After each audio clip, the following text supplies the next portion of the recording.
나는 평범한 20대 대학생이에요. 어릴 때부터 우리 집은 형편이 넉넉한 편이 아니었고, 대학에 들어가서도 등록금이 항상 발목을 잡았어요. 처음엔 대출로 버텼는데, 결국 22살 때 휴학계를 내고 본격적으로 돈을 벌어보기로 했죠. 편의점, 카페, 서빙, 물류창고까지 할 수 있는 건 웬만하면 다 해봤어요. 그렇게 2년 정도 학비랑 생활비를 어떻게든 모아서 지금은 다시 복학한 상태예요. 문제는 복학을 해도 여전히 돈이 필요하다는 거였죠. 그래서 낮에는 학교, 밤에는 알바, 그 루틴을 유지하기 위해 저는 동네 조그마한 당구장에서 야간 알바를 시작했어요. 제가 일하던 당구장은 당구대가 8개 남짓 있는 오래된 동네 가게였어요. 간판도 낡고 담배 냄새랑 오래된 벽지 냄새가 섞여서 특유의 공기가 있었죠. 처음엔 그게 좀 답답했는데 금방 적응이 되더라고요. 좋았던 건 새벽 시간대에는 단골 손님 말고는 거의 사람이 없어서 손님이 없을 때는 카운터에서 과제도 하고 전공 책도 볼 수 있다는 점이었어요. 사장님도 손님만 잘 받고 돈만 안 틀리게 계산하면 나머지는 알아서 해도 되라고 말할 정도로 크게 터치하지 않았고요. 하지만 오래된 당구장의 단점도 분명 있었어요. CCTV는 몇 개 없고 그마저도 사각지대가 많았어요. 구석 당구대 쪽은 카메라가 제대로 안 잡히고 카운터 앞만 대충 보이는 정도였죠. 저는 그게 뭔가 불안했지만 뭐 별일 있겠어? 하고 넘겼어요. 그때는 진짜 아무 생각 없이요. 문제는 새벽마다 오는 50대 아저씨 손님 몇 명이었어요. 처음에는 그냥 시끄럽고 술 냄새 좀 나는 흔한 아저씨 손님들 같았어요. 제가 인사하면 학생 또 나왔네 하고 웃으면서 받아주고 가끔 컵라면 먹으라고 몇천 원 쥐어주기도 했거든요. 근데 시간이 지날수록 그 사람들이 조금씩 선을 넘기기 시작했어요. 제가 테이블 치우러 가면 일부러 길을 막고 서 있다가 비켜주면서 몸을 스치듯이 지나간다든지 휴대를 정리하려고 허리를 숙이면 뒤에서 쳐다보고 키득거리며 장난 섞인 말을 던진다든지요. 학생은 남자친구 있어? 요즘 애들은 키스도 다 먼저 한다며? 그 나이면 제일 좋을 때인데 겉으로는 웃으면서 떠드는 말 같았지만 듣는 입장에서는 숨이 턱 막힐 정도로 불쾌했어요. 웃으며 넘기면 더 대담해지고 정색하면 아이고 농담도 못 해주나라고 분위기를 이상하게 만들었죠. 어느 날은 제가 당구대 옆에서 공을 정리하고 있는데 뒤에서 누가 스치고 지나가는 느낌이 들었어요. 순간 깜짝 놀라 몸이 굳었는데 제 뒤를 지나가던 아저씨 한 명이 미안 미끄러질 뻔했네 하면서 허허 웃더라고요. 근데 그 실수라는 게 명백하게 제 엉덩이를 짚고 지나간 거였어요.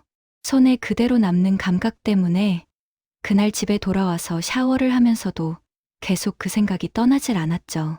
내가 과민 반응하는 건가? 진짜 실수였을 수도 있잖아.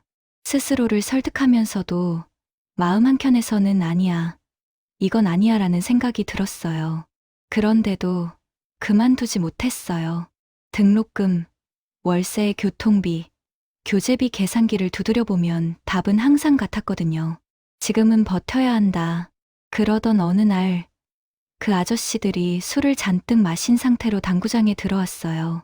평소보다 얼굴은 더 벌겋게 달아올라 있었고 말투는 더 느슨해져 있었죠. 학생 나왔네. 우리 오늘 기분 좋은 날인데 서비스 좀 빵빵하게 줘야지. 농담처럼 던지는 말 뒤에 깔린 묘한 기운이 느껴졌어요. 그날따라 다른 손님도 거의 없었고 새벽 2시가 넘어가면서 가게에는 사실상 저와 그 아저씨들 몇 명만 남은 상태였어요.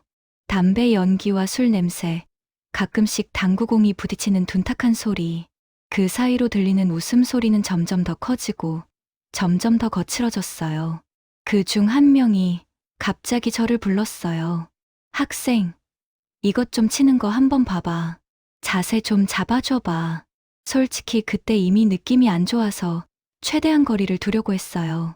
저는 잘 몰라요.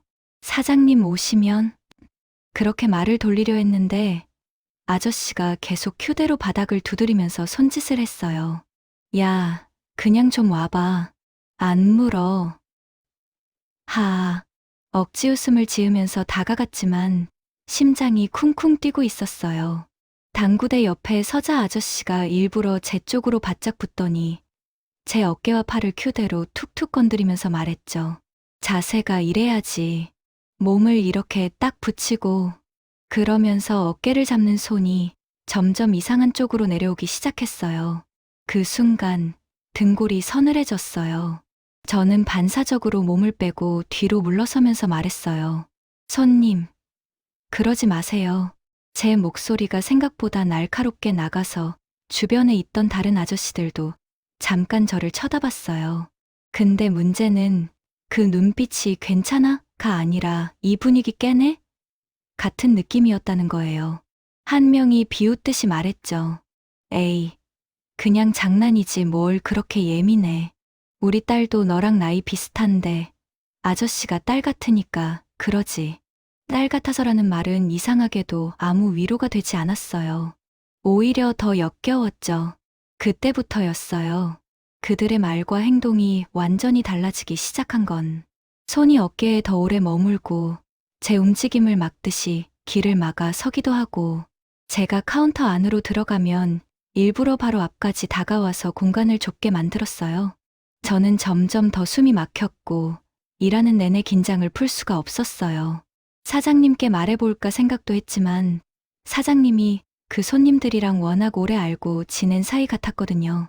괜히 말했다가 너가 좀 이해해라라는 식으로 나오면 그 다음은 더 지옥일 것 같은 상상이 들었어요. 결정적인 사건은 어느 비 오는 새벽에 일어났어요. 그날도 그 아저씨들은 술을 잔뜩 마시고 들어왔어요. 비에 젖은 옷에서 나는 눅눅한 냄새와 술 냄새가 섞여서 당구장이 더 답답하게 느껴졌어요. 시간이 지나자 다른 손님들은 하나 둘씩 나가고 결국 가게에는 저와 그 아저씨 3명만 남았죠. 마감을 하려고 계산기를 꺼내 들고 있는데 뒤에서 누가 문을 잠그는 소리가 들렸어요. 찰칵. 저는 순간적으로 고개를 들었고 그 소리가 세상에서 제일 크게 들렸어요. 아, 학생. 요즘 여기 도둑도 많고 해서 문부터 잠그고 마감하는 거야. 걱정하지 마. 입으로는 걱정 말라면서 웃음 속에 묘한 기색이 섞여 있었어요. 그 다음 몇 분 동안 모든 게 느리게 흘러가는 것처럼 느껴졌어요. 제 뒤로 다가오는 발소리, 카운터 옆으로 돌아 들어오는 그림자, 가까워지는 숨소리. 학생, 우리랑 한 잔만 해. 오늘 기분 좋은 날이야. 테이블 위로 종이컵이 하나 톡 내려놓이고 그 옆에 술병이 놓였어요. 저는 최대한 침착하게 말했어요. 저는 알바 중이기도 하고 술은 마시면 안 돼요. 규칙이라서요. 그러자 한 아저씨가 웃으며 고개를 갸웃했어요. 여기 사장 누군지 알아? 나야, 나랑 친한 사람이야. 괜찮아. 아저씨가 다 책임질게. 그 말에 제 안에서 뭔가 툭 부러지는 소리가 들리는 것 같았어요. 아, 여기에는 나를 지켜줄 사람이 아무도 없구나. 그게 너무 선명하게 느껴져서 눈물이 날 것 같았어요. 저는 그때 비로소 깨달았어요. 이건 더 이상 버티는 문제가 아니구나. 도망쳐야 하는 거구나.